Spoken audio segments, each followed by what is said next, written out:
Welcome back, friendlies and non-friendly ghosts. How is everybody doing? We're going with some Soul Edge today. I'm gonna start doing these like little breakdowns, and I'm trying something out. So let's just roll the footage, check out this little clip, and we're going to try to, I'm gonna try to detail as much about Soul Edge as I know until I find a way that I want to format like a big shindig. We're just gonna keep breaking it down. We're gonna watch this right here.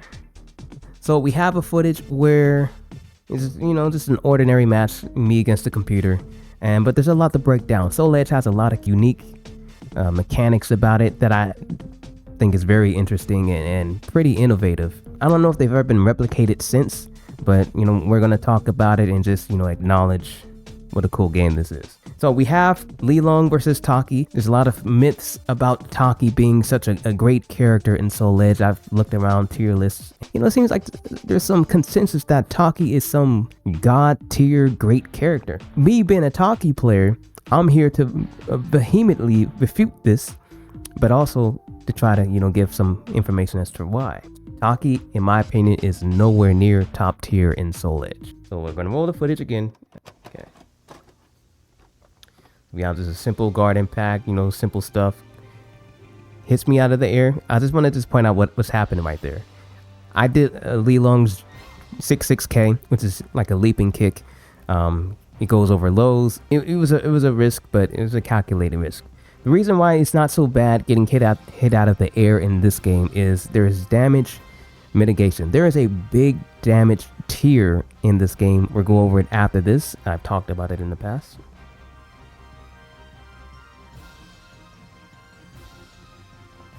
So Taki hits me with a low, right? One of the main problems Taki has in this game is trying to get people to open up, which is kind of it's a general problem Taki tends to have, across the entire legacy of Soul Calibur, right? It is also present in this game, right? So you see he hits me with a low. I want you to keep an eye on the damage he's doing. That time he went for her 2K command changes in different games. It's one of her best lows typically in every game. All right, safe, tracks, has counter hit properties that it combos. In this game, it also has counter hit properties and combos. It counter hit launches, so it's a guaranteed combo. But naturally, you just take the first hit, block the second. So right about here, we'll rewind it back again. Right, I got up to a huge life lead. All right. She could have gave me a big punish right there. And I whiffed the GI. Air attack. So when you're in the air, you can mitigate damage in the air because there's like this huge scaling that kicks in, right? You initially take a air counter, which has 120% damage increase or 20% increase. But then the very second hit of being airborne takes that plus 20% and it takes it all the way down to a negative 39%. So you go from plus 20 to negative 39%, and then the next hit is negative 49 and then negative 59, right? So that's a way to mitigate combo damages by being airborne in specific scenarios. So right here, she hits me with a low. It's one of her best lows in this game as well. So right here, I'm just still playing the match like normal. I'm just like, I got the lead, I can take a few risks. And right there, I crouch blocked. And right at that moment where I crouch blocked, I said, what am I doing? Right at that moment, I said, what am I really doing here? Why did I just crouch that? When you're playing against Taki, you don't really have to crouch because in this game, there is damage mitigation. You can use this to your advantage. Effectively, what this does, it gives certain characters longer life bars depending on the matchup that they're playing against. Against Taki, who doesn't really have any threatening lows, doesn't really have any ways to knock you down. So he has to just kind of chip away at you and hope that you respect her. So I said, why am I even trying to block low here, right? So after I blocked that, I said, let me just chill up high for a bit. Let me just chill up high. And you see, I just stood, blocked that. I didn't even try to flinch. And you look at the damage that she did off of that. Look at the damage. Right, so the first one, I let slide. And I went and I blocked that one. And I said, you know what? You notice I never let go of guard from that point. I never let go of guard. I thought about hesitating, and then I stood back up. She's doing her possession roll or demon roll, whatever it's called. She only has two things he can do out of this. He can either do her uppercut, which is extremely unsafe, big damage if it connects, or she can do her low. Obviously, I'm going to prioritize the uppercut, right? And if I just stand and just hold block, notice I'm not even making an attempt. I could interrupt her. I could have interrupted her. I could have sniped her out of this, but I chose to just let it rock, right? And peep the damage of my life bar. That's not that much damage. And her possession roll or demon roll low attack is more damage than her standard crouching attack. So it's just a better version, but it's also, you know, it's very, very telegraphed. So I took that damage. I said, you know what? That's not bad. So what? I'm just going to stand tall. I'm going to take my turn back, you know, and then it's her turn again. I thought about it again, and I said, you know what? Let me just stand up. I took another one, right? Big whoop. I've been under 50% for like, what, 3 attacks now? She had 3 attacks on me. I'm going to take my turn again. She ducked. She crouched. All right. It's her turn. I'm just going to stand block. And that's her regular low damage. It's very insignificant. And that's because I mitigate the damage. As long as you're holding guard, you mitigate the damage that you take from incoming attacks. I mitigate the damage by 25%. So it takes Taki's already weak lows and makes them even weaker. This is the type of damage output she's going to be dealing. Right? So what? You know, I'm not even going to bother. I'm not going to bother guessing. I'm just going to stand guard the whole time. Right? I thought about it again. Of course, you know, I'm always like fuzzy in it a little bit. It's just instinct and habit. Or actually, I did block that one. All right. I dashed up. Try to get her with a round ending combo. Got GI'd. She could have killed me right here. Whenever you GI in this game, it's a free launch punish for most characters. I think every character except for Baldo can get a launch punish after a GI. So she could have killed me. Decided not to. And here's the funny thing. She hit me with her crouching A. Her full crouch A. This is how bad Taki's lows are in Soul Blade. So she did that. And what's going to happen is... Okay, it didn't happen here. I think it happened later. So... Now I'm just like, you know, I'm playing a little bit cautious, you know, trying to test it out. Not even trying to guess the guard low anymore. I'm just blocking high the whole time. That time, caught her pressing buttons. And look at the damage I'm doing. On one attack, I did more damage than she's done in five hits she's got on me thus far. And I evened the score with just one. Right. I didn't take my turn. I let her get hers in. That's her best low again. Not a lot of damage. So that's what hit number 6 for her. I was under 50% when this barrage started. And this is her sixth hit on me. All right. I stand block again. I'm not even bothering. Right. So that was hit that was 7 and 8, or was that just 7? Either way is too much. Either way, the number is too high. I was under 50%, like 45% life. And she opened me up 7 times. She had 7 successful conversions. Why am I not dead? And the answer to that is because of Taki. And so now she's going for a big risk low. And you see, we're going to talk about this afterwards. Look at the damage of my hit. Look at the damage of my hit. And now the round ended. C hit me 7 times. I hit her 2 times. Let's watch it back again. The grueling battle ended with the victory of you win. Battle 3, fight. That's what I wanted to show right there. So she hit me with a crouching A.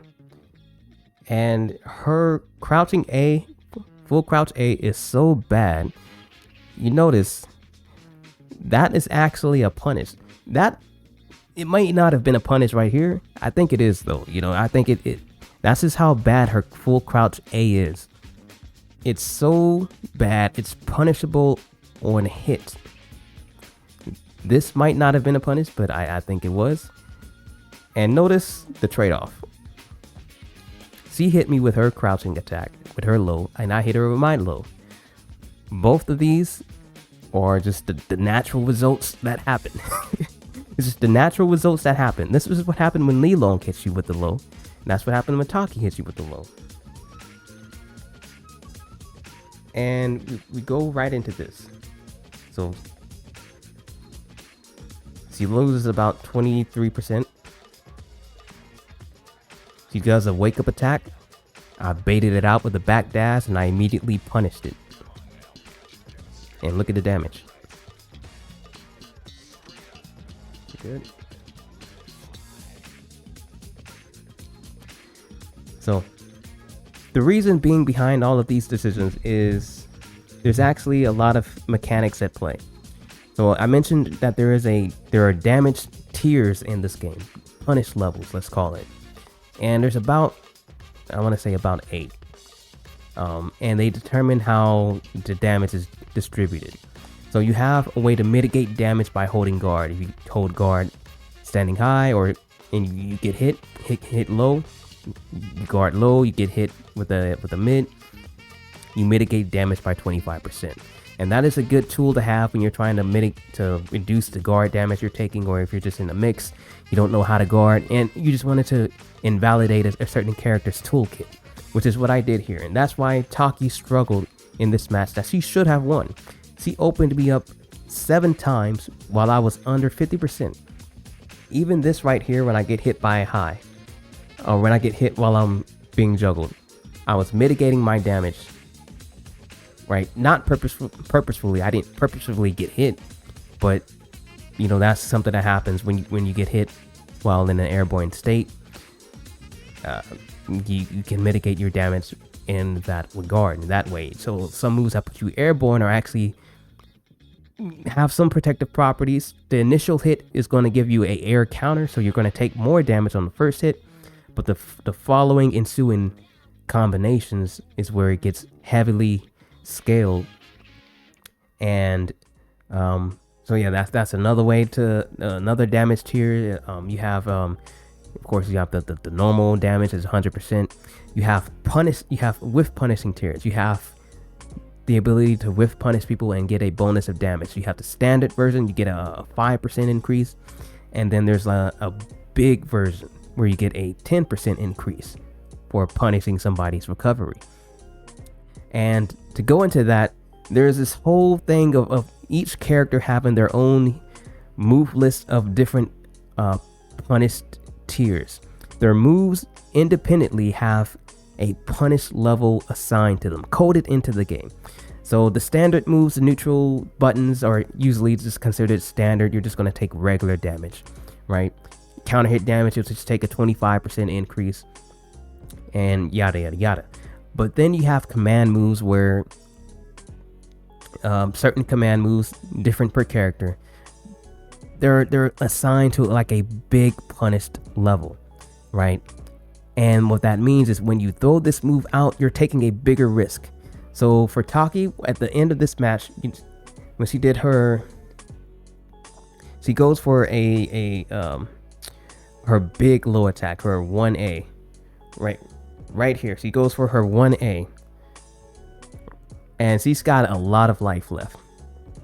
So in Taki's instances, in her instance right here, her 1A is a big risk move. Not just by frame data. It's a big risk by assignment, by the coding into the game.